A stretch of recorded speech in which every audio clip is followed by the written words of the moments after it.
안녕하세요. 우리 한 주간도 주님의 은혜 가운데 잘 보내셨습니까? 오늘은 우리 하나님이 보는 나는 어떤 자인가? 라는 제목을 가지고 우리 하나님의 말씀을 듣도록 하겠습니다.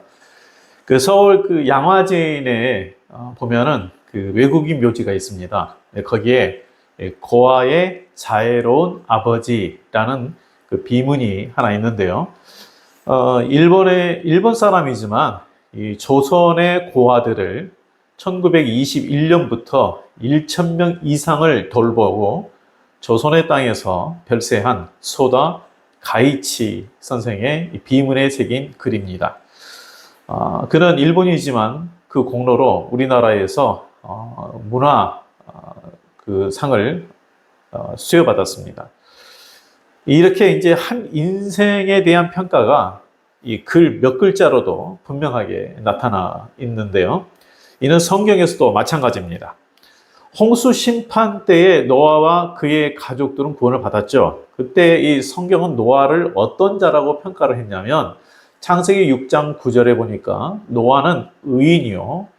또 당대의 완전한 자라. 그는 하나님과 동행하였다라고 기록하고 있습니다. 여기서 당시 세상에서 뭐 노아의 어떤 업적, 지위, 그가 어떤 소유에 대한 평가가 없어요.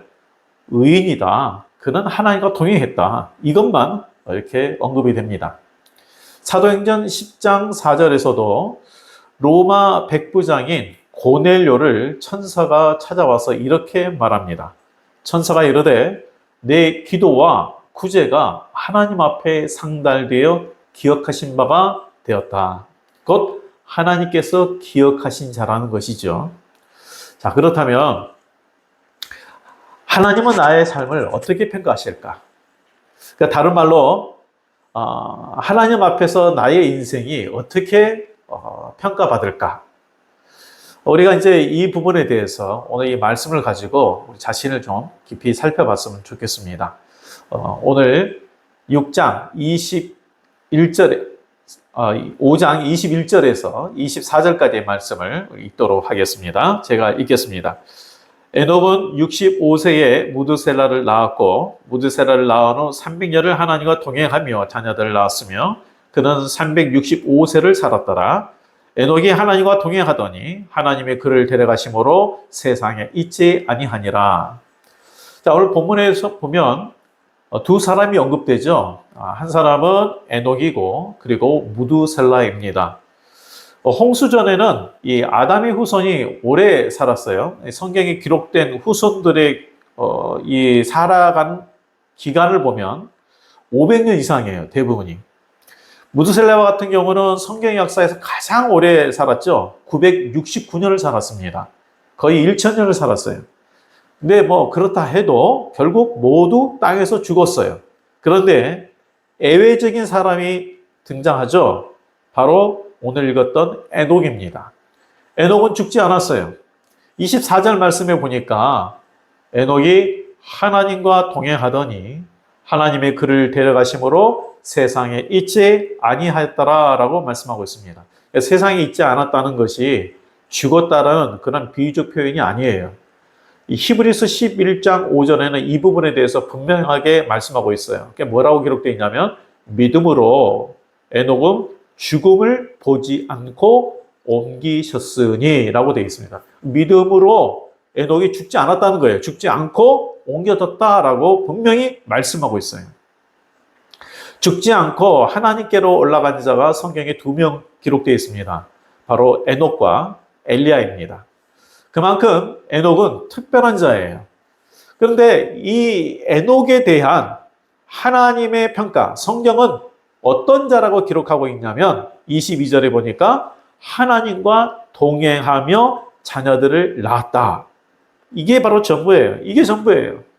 어떤 위대한 업적을 남겼다라는 표현이 없습니다. 세상에서 칭송할 만한 그리고 세상의 업적 이런 것이 없어요.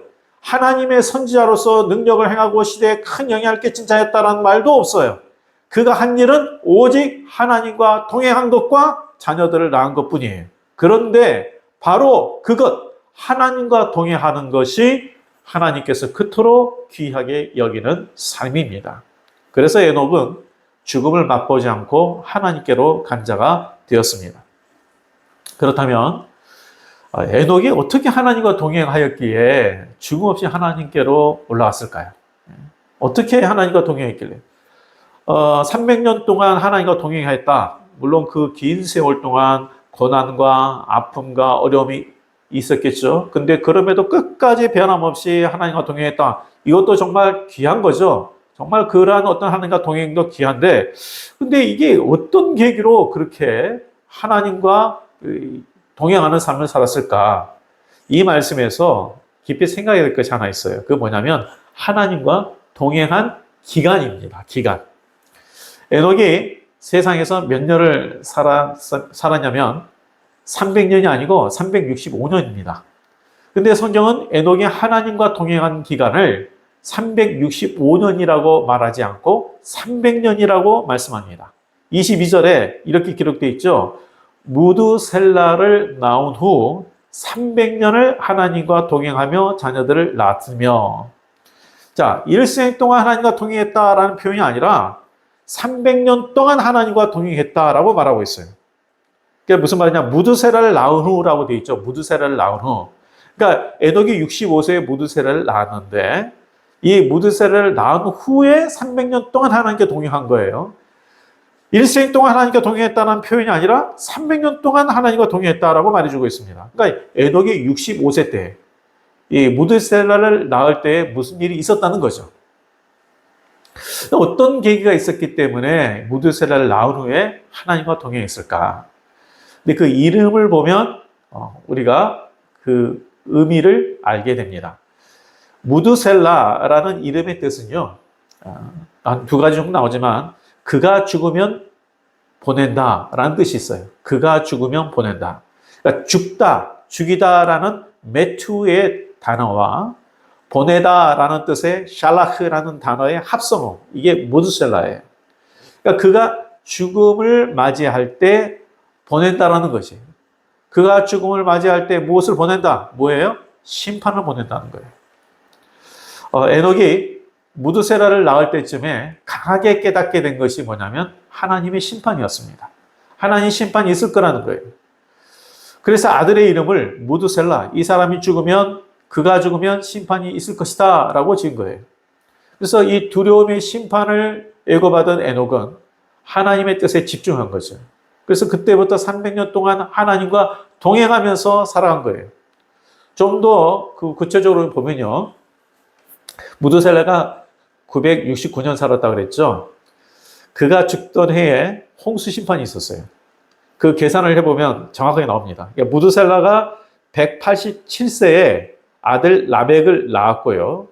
라멕은 182세에 노아를 낳았어요. 그러니까 노아가 태어난 날 무드셀라의 나이가 369세입니다. 자, 369세에 노아가 태어났어요. 그리고 노아가 600세 때에 홍수가 났거든요. 그러면 홍수가 났을 때에 무드셀라의 나이가 몇 살이에요? 자, 노아가 태어날 때에 무드셀라의 나이가 369세. 그리고 노아가 600세 때에 홍수가 났으니까 홍수 난 해에 무드셀라 나이가 969세입니다. 그러니까 에녹을 통한 경고가 그대로 이루어졌다는 것을 알 수 있어요.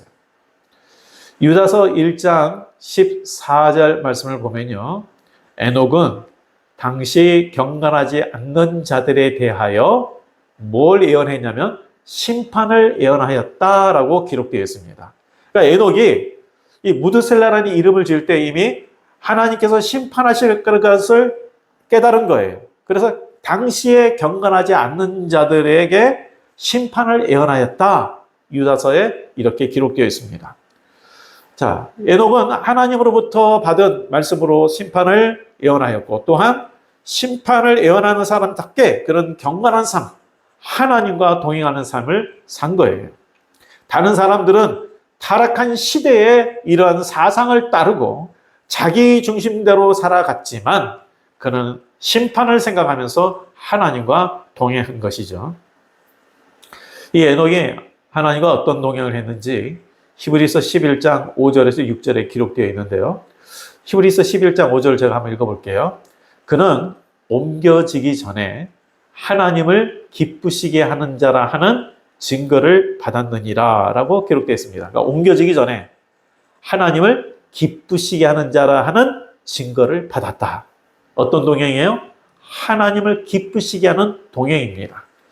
사실 동행이라는 말 자체에 사실 같은 방향으로 동일한 마음으로 가는 것이 동행이지만 그냥 몸만 같이 간다고 해서 동행이 아니잖아요. 그렇죠? 근데 에녹은 오로지 하나님께 초점을 두고 하나님의 뜻대로 행하는 그런 동행을 했다는 거예요. 에녹은 하나님께 영광이 되도록 살았습니다. 하나님이 기쁨이 되도록 살았어요. 이게 뭐예요? 하나님과 동행하는 삶이에요. 예수님은 홍수 심판, 첫 번째 심판 이후에 또한 예수님께서 다시 오심으로 심판이 있을 거라고 분명히 말씀하셨습니다. 그리고 히브리서 9장 27절에도 한 번 죽는 것은 사람에게 정한 것이요 그 이후로는 심판이 있으리라 라고 분명하게 말씀하고 있습니다. 그러니까 우리는 건강한 종말관을 가지고 살아야 돼요. 건강한 종말관은 모든 것을 중단하고 분리되어 사는 게 아니죠. 하나님과 동행하는 삶을 사는 것입니다. 성도님, 오늘이 내일이 마지막 날이라면 어떻게 사시겠습니까? 우리가 마지막 날까지 싸우고 비방하고 내 기분대로 살겠습니까? 우리가 심판을 정말 믿는 자는 순간순간 넘어질 때도 있겠지만 그때마다 다시 절제하고 근신하며 돌이키고 하나님의 말씀을 붙들고 살아가게 될 것입니다. 그것이 하나님과 동행하는 자세입니다. 우리 성도님들, 오늘을 정말 마지막 날처럼 살아가는 깨어있는 자가 되시기를 주의 이름으로 축복드립니다. 오늘 우리가 이 시대에 에녹이 되어야 합니다. 세상의 경건치 않은 모습에 대해 우리가 물들어갈 것이 아니라 하나님의 말씀을 붙들고 어떻게든지 우리가 하나님의 말씀에 이끌려 살아가는 자가 되도록 최선을 다해야 합니다. 심판의 말씀을 기억하면서 하나님의 뜻에 초점을 두는 삶이 되어야 합니다. 이 타락한 시대의 사상을 따라가는 자가 아니라 하나님의 말씀, 하나님의 뜻에 초점을 두고 살아야 합니다. 그래서 하나님이 나의 삶을 평가할 때에 하나님을 기쁘시게 하는 자, 하나님과 동행하는 자라는 평가를 받는 우리 모두가 되기를 주님의 이름으로 축복드립니다. 날씨가 많이 추운데요. 이번 한 주간도 또 독감도 굉장히 좀 많이 좀 확산된다고 그래요. 우리 모든 성도님들 건강하시고 영적으로도 주님과 동행하시기를 주의 이름으로 축복합니다.